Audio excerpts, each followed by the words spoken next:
Derrick Wilburn.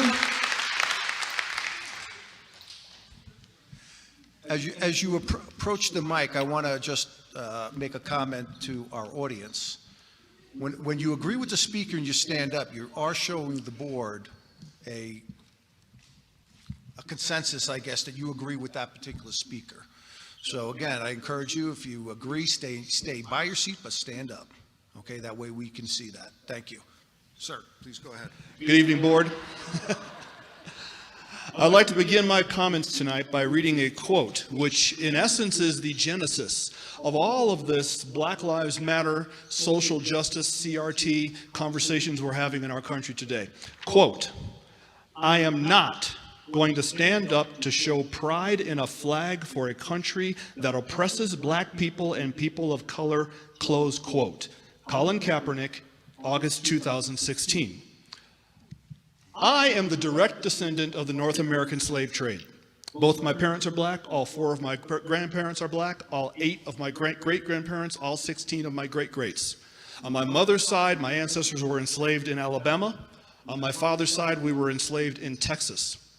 I am not oppressed. I'm not oppressed, and I'm not a victim. I'm neither oppressed nor a victim.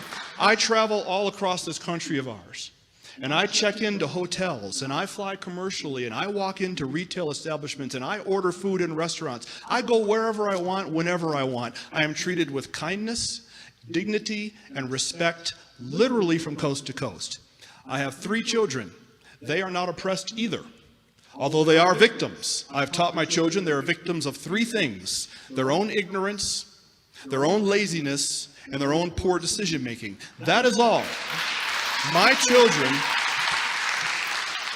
we are not victims of America.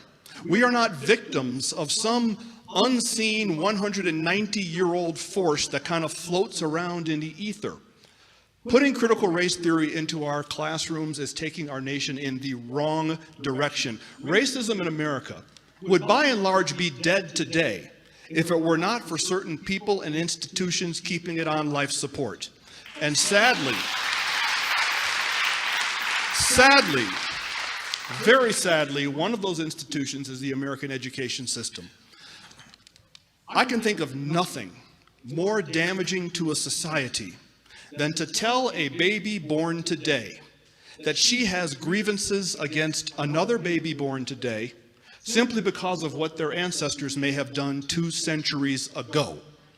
There is simply no point in doing that to our children, and putting critical race theory into our classrooms in part does that. Putting critical race theory into our classrooms is not combating racism, it's fanning the flames of what little embers are left. I encourage you to support this resolution. Let racism die the death it deserves, and let's keep living the life of the country that we are. Thank you.